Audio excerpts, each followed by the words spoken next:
C'est l'heure des pronostics pour le pay-per-view, le premium live event, devrais-je dire, Extreme Rules.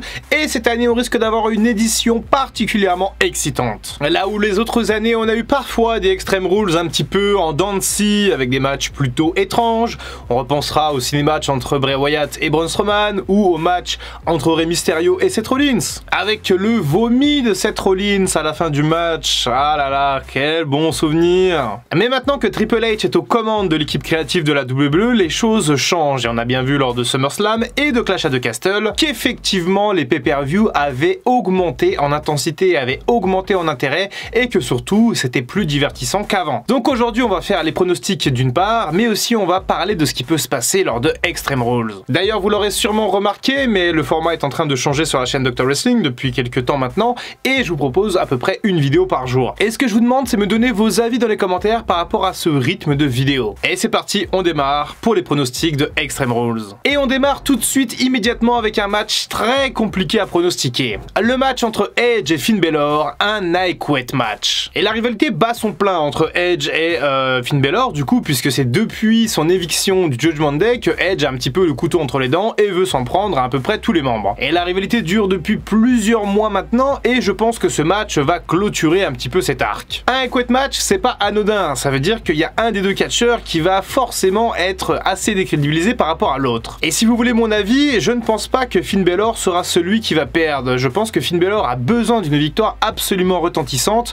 pour poursuivre un petit peu son push en tant que leader du Judgment Day. Et donc mes amis, je vais pronostiquer la victoire de Finn Balor par rapport à Edge. Alors je ne sais pas comment ça va se passer, mais je suppose qu'il va falloir s'y mettre à plusieurs pour faire abandonner Edge. Et pourquoi pas essayer de faire un angle assez creepy, assez cringe, assez dark à la télé, où Edge serait tout bonnement dans l'obligation d'abandonner. Je pronostique donc la victoire de Finn Balor. Un second match extrêmement intéressant, cette fois-ci un match féminin entre la championne de SmackDown Liv Morgan et Ronda Rousey. Un match Extreme Rules cette fois, puisqu'on a à chaque fois une stipulation différente, et surtout c'est la troisième confrontation entre Liv Morgan et Ronda Rousey avec déjà 2 victoires pour Liv Morgan. On est donc potentiellement sur une fin de trilogie, on sait que c'est la mode en ce moment à la WWE de faire des trilogies dans la rivalité, et je pense que Liv Morgan va conserver son titre de championne, puisque si jamais ça posait véritablement problème, si jamais son règne n'était pas légitime, je pense qu'elle l'aurait perdu avant, soit contre Ronda Rousey, soit contre Shayna Baszler. Et je pense qu'avec une grosse victoire de Liv Morgan à nouveau contre Ronda Rousey, je pense que sa legacy peut être installée et que son règne peut aller assez loin. Et pour le prochain combat, on a un strap match entre Drew McIntyre et Karrion Kross, une rivalité plutôt palpitante,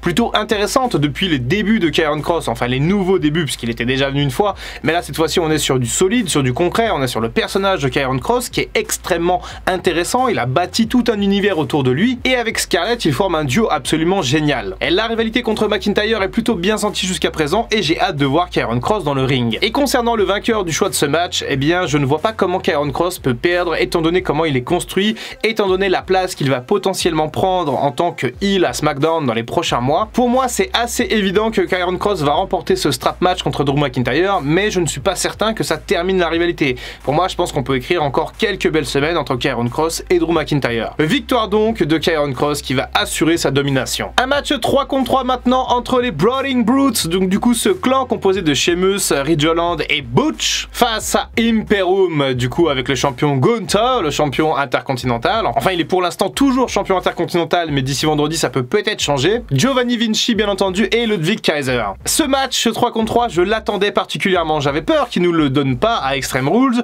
et il aura bien lieu, donc c'est un peu la suite de ce match entre Gunther et Sheamus à Clash at the Castle, ce match 5 étoiles, cette baston absolue entre ces deux Européens, et je pense que ça va être à peu près la même bagarre qu'on va avoir entre ces 6 hommes sur le ring. Je pense que ça va être excellent à voir.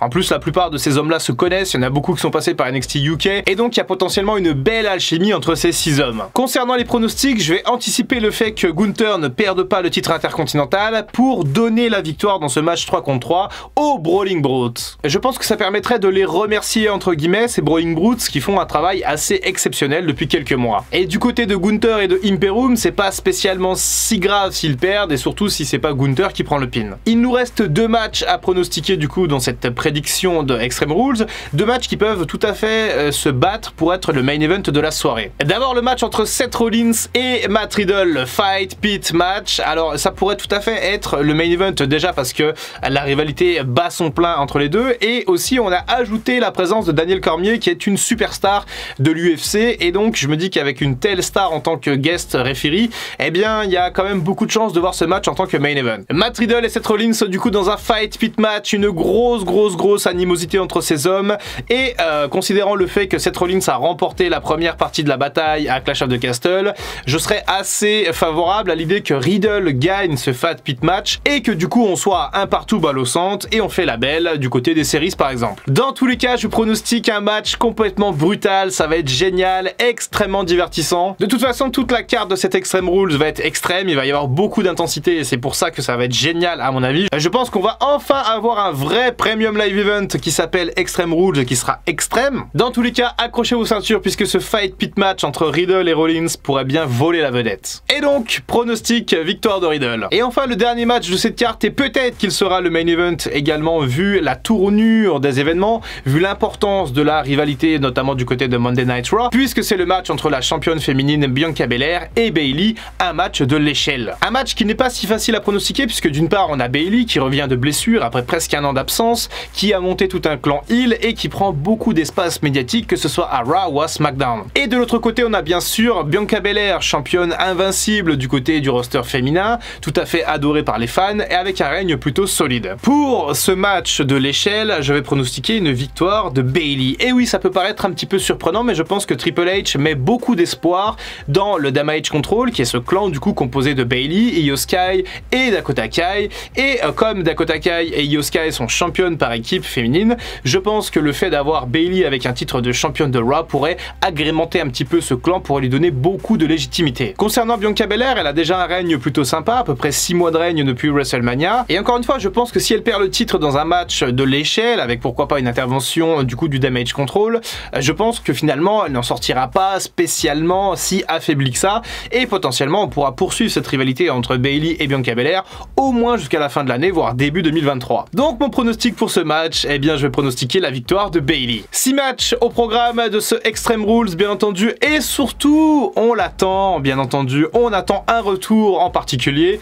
c'est celui de Bray Wyatt. Et Bray Wyatt qui serait derrière ce fameux lapin blanc, ces QR codes qu'on n'arrête pas de voir à Raw, à SmackDown, cette grande énigme avec tout un tas de paramètres qui nous ramènent justement à Bray Wyatt et à ses gimmicks antérieurs. Il ne fait que peu de doute que Bray Wyatt sera le lapin blanc et qu'il sera sans doute divulgué lors de Extreme Rules, c'est en tout cas mon souhait, c'est le souhait de la plupart des fans de catch. Je ne sais pas vraiment s'il aurait été préférable de garder la surprise et de ne rien dire, de ne rien teaser pour avoir ce retour de Bray Wyatt. Peut-être que moi, ça m'aurait plus fait plaisir d'avoir une grosse surprise avec un retour de Bray Wyatt un petit peu qui vient de nulle part, plutôt qu'un teasing depuis des semaines, et donc potentiellement le fait que je sois archi convaincu aujourd'hui que Bray Wyatt sera là à Extreme Rules. N'hésitez pas à me dire ce que vous en pensez dans les commentaires puisque c'est assez important pour moi. Est-ce que vous auriez préféré avoir la surprise d'un retour de Bray Wyatt, en sachant que rien n'est encore sûr, rien n'est encore ficelé, ça n'a pas été annoncé officiellement que Bray Wyatt fera son retour à Extreme Rules, mais il y a 99% de chances que ce soit le cas. Et si jamais vous voulez plus d'éléments par rapport à ça, je vous invite à regarder mes consultations de Raw et de SmackDown. Voilà, n'hésitez pas à me dire si jamais vous êtes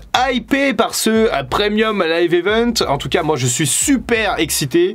Je pense que ça va être génial. Je vais le regarder tranquillement dimanche matin et vous faire la review du coup dans la journée. Et j'ai hâte de vous débriefer tout ça. C'était le Dr Wrestling. À très bientôt pour une prochaine vidéo. Et en attendant, comme d'habitude, prenez soin de vous. I can feel the blood creeping up from the heathens. Got will, got fight, got pride, got reason. If they wanna go eat, then you know I'm gon' feed them. If you're coming for me, hope you're ready for a demon.